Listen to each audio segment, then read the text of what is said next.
Good afternoon, everybody. Blessings on your life. It's another day that the Lord has made, and we are going to rejoice. We choose to. Um, we started a new series. I didn't give it a title, but I'm going to give it a title today because actually it can't be confined.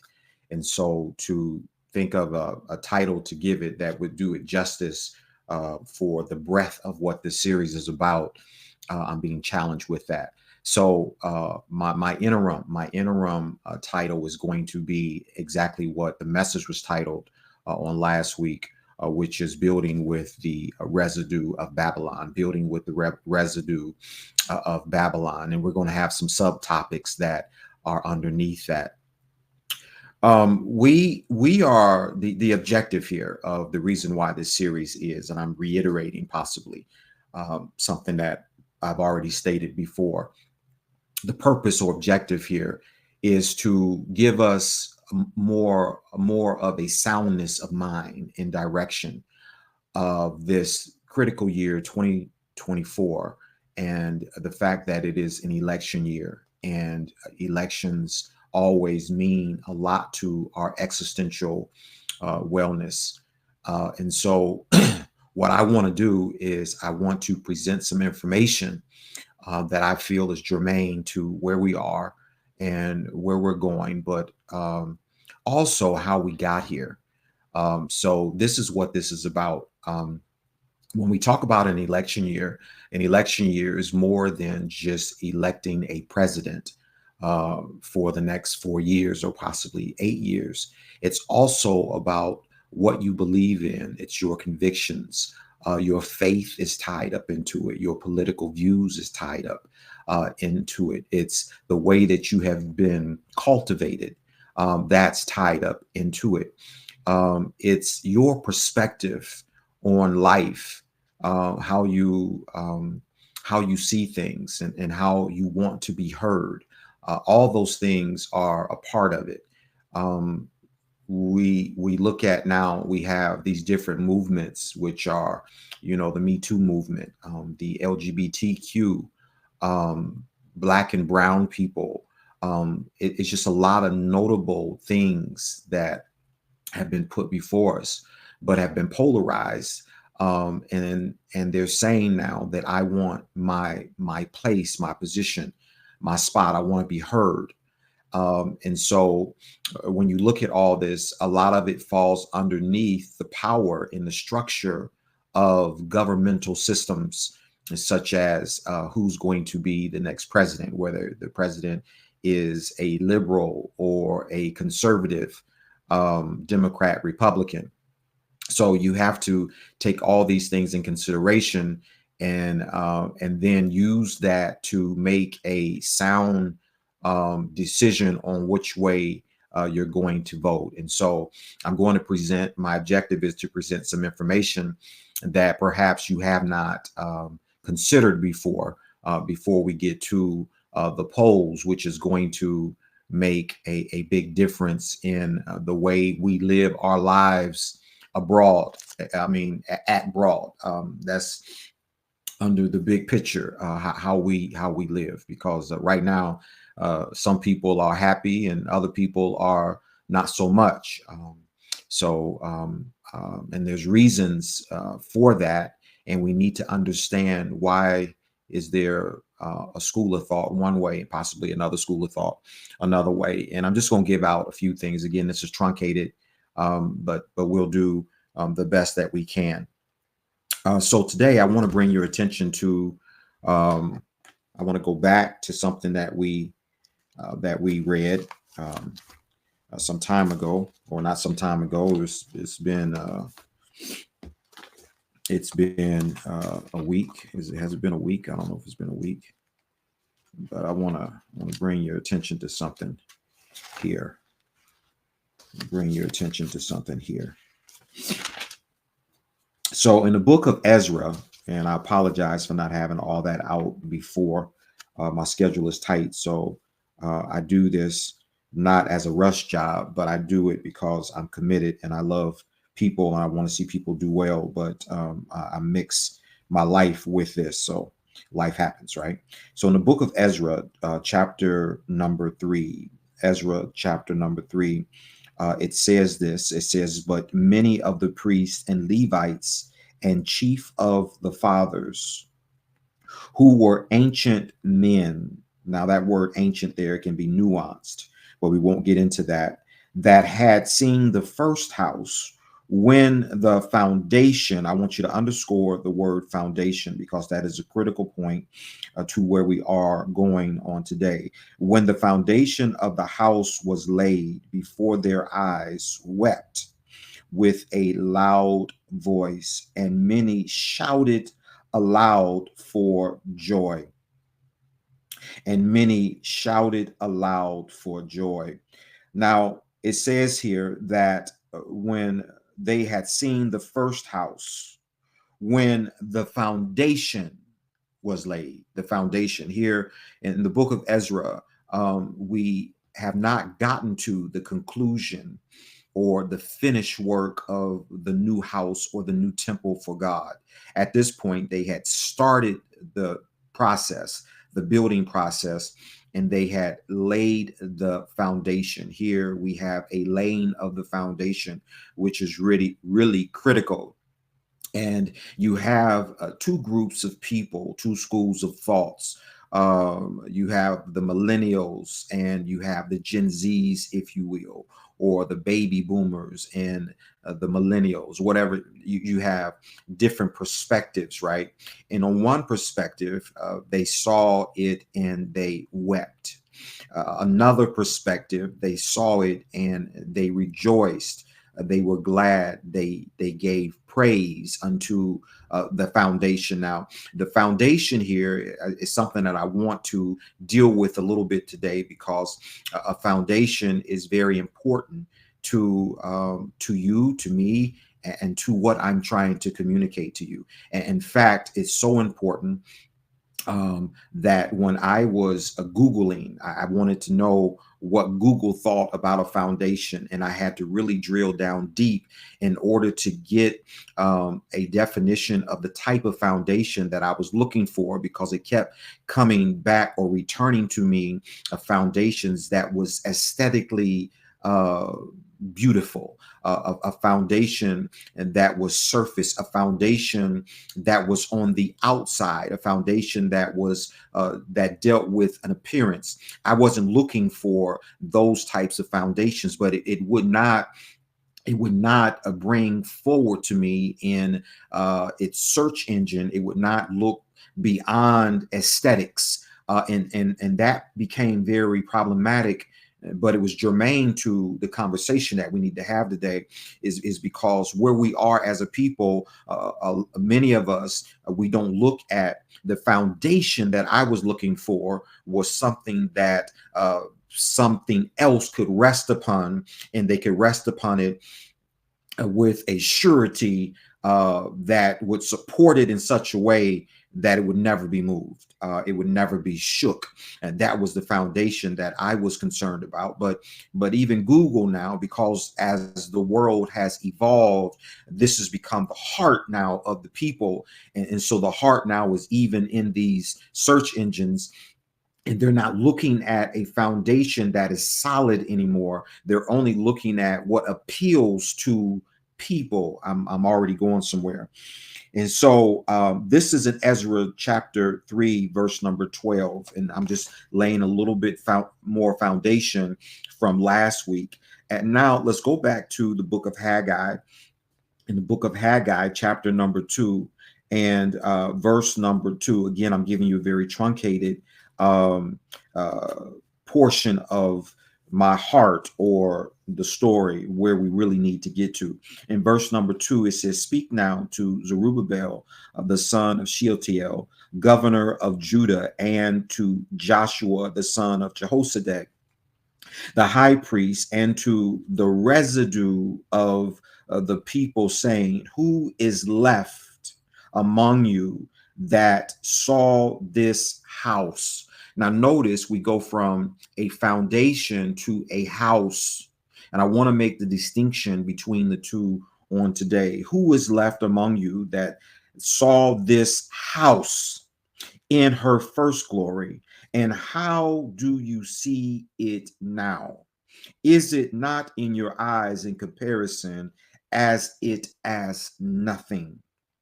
In comparison of it as nothing, as nothing. So now we have a situation here. We have a challenge that is before us because we have a foundation now that is supporting views, that is supporting a faith, a conviction, a belief, ideologies, mindsets. It is a foundation now that has been constructed, that has been formed. And the weight of the infrastructure is going to set upon this foundation. In this particular case, the contrast here is a foundation that was once laid and the opinion of it. And then we go on to see the finished work with that foundation and a house now that has been set upon this particular foundation. And I hope that I've given a little bit of clarity on those two places. I wanna go somewhere with this because this now is critical to where we are, and to where we're going to go, even when we go into the polls to vote. And so today, I want to talk about foundations and infrastructures. I want to talk about foundations and infrastructures. When I was doing a little bit of my research, I came across a definition for infrastructure. Infrastructure. We talked a little bit about foundation, and we know that that is a solid place. But infrastructure needs to be flushed out a little bit more. And as I looked at this definition, which is a very simple definition, it says that the infrastructure is the physical structures such as roads, power lines, or schools that facilitate commerce, transportation, and quality of life in a given region. That's the definition, a simple definition of infrastructure.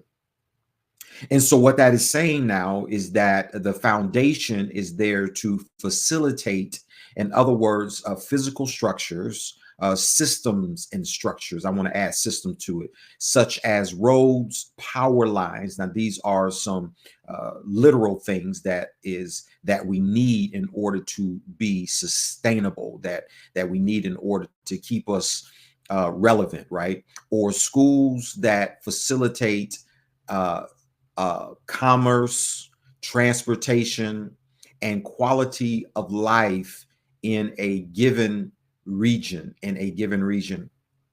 And so now we have to look back now and understand this, because on last week what we discovered and what I tried to uh, uh, further define was this place called Babylon.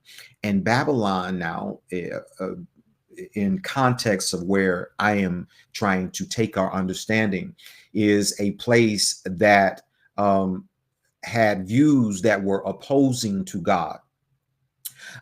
They were very worldly views and ways that they operated that was not conducive. It was very biased. And so they did not reflect the things that God had in mind, his best for his people. However, because of the way that his people was living, God gave his people over to Babylonian rule, if you will. And because that's how they were acting, they were not following the will of God and the ways of God. And so God says that I'll just give you over to yourself, and I'll give you over to what you're lusting after, and see how that works, as Dr. Phil would say, and how is that working for you. And so we went on to say that Babylon now was a place that held God's people for some 400 years, for a long period of time. During that time, you become cultivated. There is a culturing that takes place There is a homogenizing that takes place with you if you're not careful. If you're not careful, they were already not strong, and so now to be given over into an environment like that, it's not going to add value to the cause. And so now we look at all this, and there comes a time for release, because God is a good God, and he does not want you to live there. The whole objective is that you see it, you're being punished by it, but this is not my best for you. I didn't give you over to these people for you to adapt their ways or adopt their ways. I gave you over to them for correction purposes.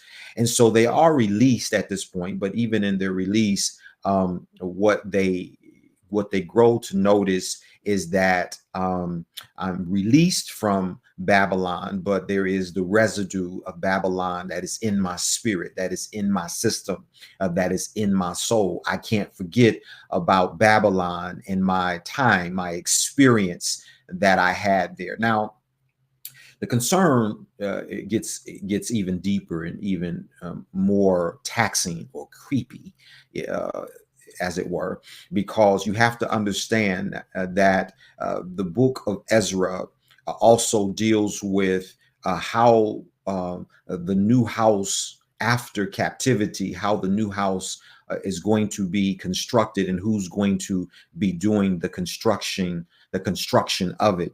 And what we find is that there are God's people, notably called the Levites. The Levites now become the overseers and the builders of this new house. In this new house was supposed to set the precedence and the tone now for all of Israel, and really the world, all the world. They were supposed to be able to reflect back or reflect at God's people, and to be able to see a difference, but a difference in a way that would draw them to God's people instead of away, or a difference that God's people would not desire the world, but it's come to a different head here.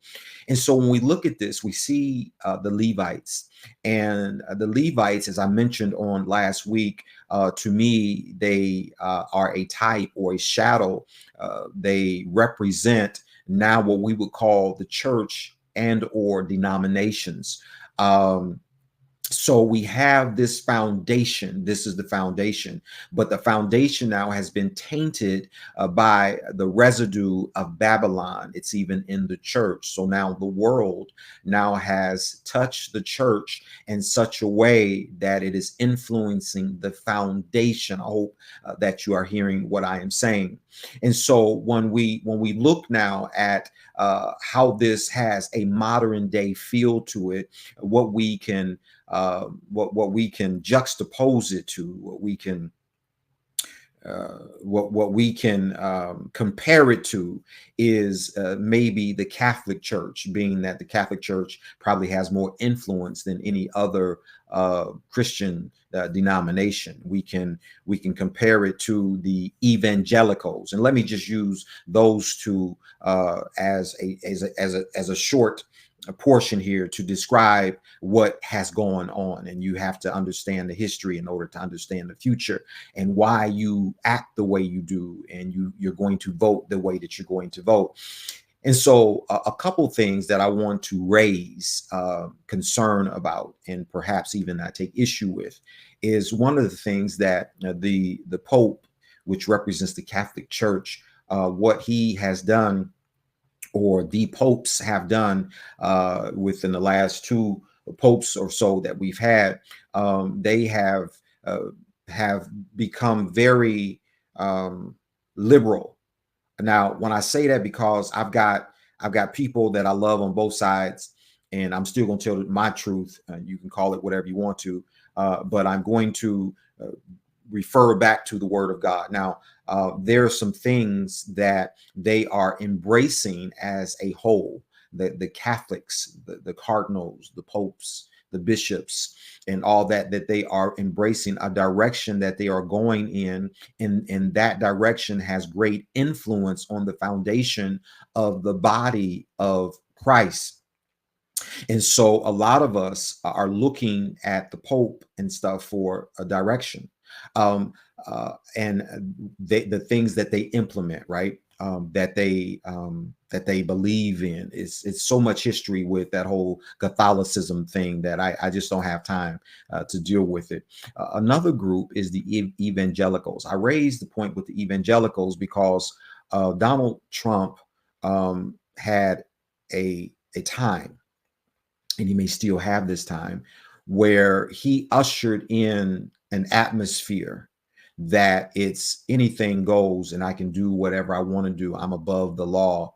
I am Donald Trump. You know who I am. And so what he was doing for a long while was a behavior that was very unbecoming of a Christian, although he would hold the Bible up. He would talk about the Bible. He would talk about God, and he would talk about his faith and all that. But his behavior was totally contrary to the ways and the will of God. You could tell that there was some distortion there.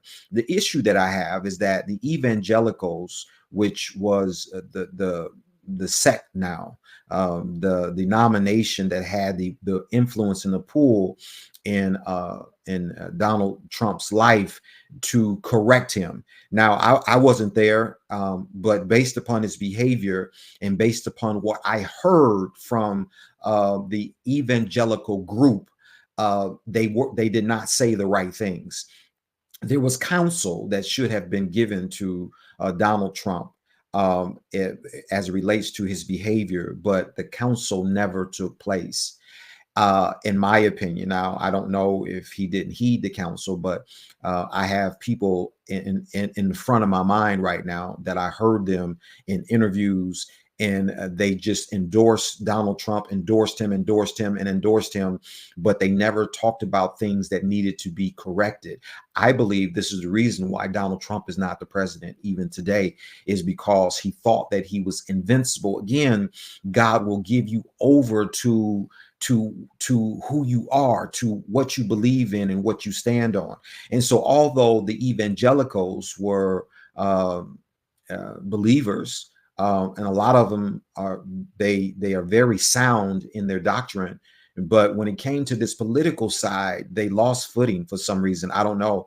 And so they didn't address a lot of the areas and the issues that needed to be addressed personally with Donald Trump. What they would do is they left it to God is using Donald Trump as he used Cyrus, and it's not so much about him being a holy man, which I agree with that part, but it's just that he's going to use him because this is his will in the earth. Well, maybe not. That seemed to have fumbled, and regardless of whether it was God's will or not, and I do think that God had a big hand in it, which he does with everything. I think that could have went a different way had the cards been dealt with or played a little bit different. So there was a foundation issue. There was a building issue going back to the Levites now that were in charge of building the temple. They started with the foundation, though. And so I just raised the 2 points about the Catholics and about the evangelicals, because that foundation did not reflect the original foundation or temple instructions or the way that it was laid.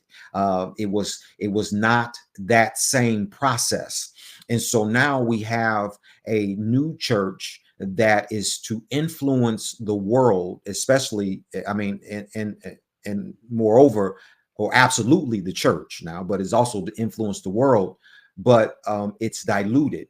And so this is the reason why you hear the old or the ancient man where they are weeping, and then you hear the younger people or the folks that have not seen the original temple or the original foundation. They are rejoicing or they are praising to the point to where the shouting was so pronounced in the street that they could not distinguish between the cry and the praise. They could not make a distinction. And that brings us to a very critical juncture, even today, where we are because of this foundation that has been laid after the residue from the captivity of Babylon. We are in a place now that the foundation is not shored up.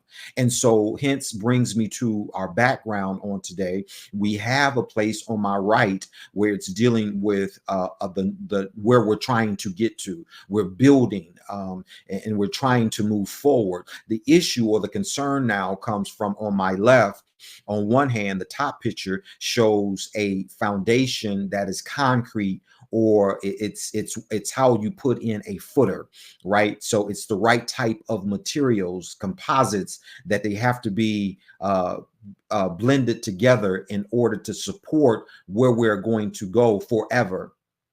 And then you have underneath it, you have a man with sand that is in his hand. And anybody, the tighter you hold sand is, the more sand is going to come out of your hand. It's going to be released. Although as how you squeeze it, it can feel very dense and hard, but it's going to release out of your hand. It's going to go away. And so this is the difference now of these buildings, this infrastructure that is on the right, because this is where we're trying to get to, but we're being fought between two foundations. One foundation was built on the Word of God and the instructions of God, which was Solomon's old temple. And then you have another foundation that was built on the residue of Babylon from the Levitical priesthood that had been tainted now. And their foundation becomes the look and the feel of sinking sand. Now, I said all that to say this, that we are trying to go somewhere in life. And as we navigate these next couple months, and we're going to make decisions. We're making decisions off of a Levitical priesthood or a church now that is sending mixed messages.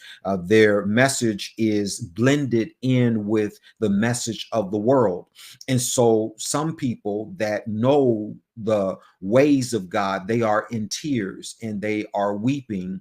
And there are others that just are acting like church, want to be church, in it for all the reasons of the world, looking like the world, dressing like the world, talking like the world, living like the world, but yet they are in church. That foundation is built on sinking sand. Now, when we talk, and I got to close here, about infrastructure, we need to look at Abraham and his sons Isaac and or Ishmael, because at the end of the day, what has happened and what is happening now is that it's about wanting to be heard, wanting to be felt, wanting to be recognized. And so we can go back, because the Bible gives us illustrations and explanations about every facet of life that we would ever touch. When we look at Abraham and his two sons, the Bible talks about the God of Abraham, Isaac, and of Jacob, but it does not make reference of Ishmael.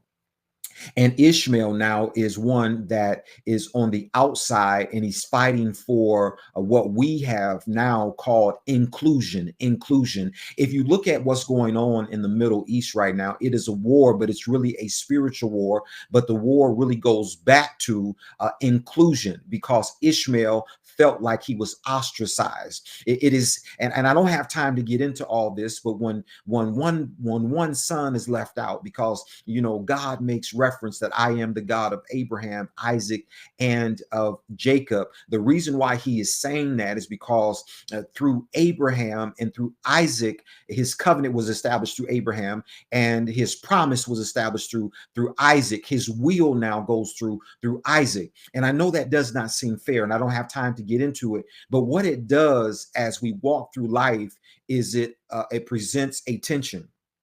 The tension now is that Abraham just didn't have one son. And actually, you could look at Abraham had even more than the two sons. He had, was it 5 or 6 sons from another wife, even before that, I forget her name. Was it Keturah? something like I forget her name, but he had other sons, Midian and all them. Those are Abraham's sons. That is not even really talked about as it relates to the Bible and instructing us in the ways, but they were Abraham's children.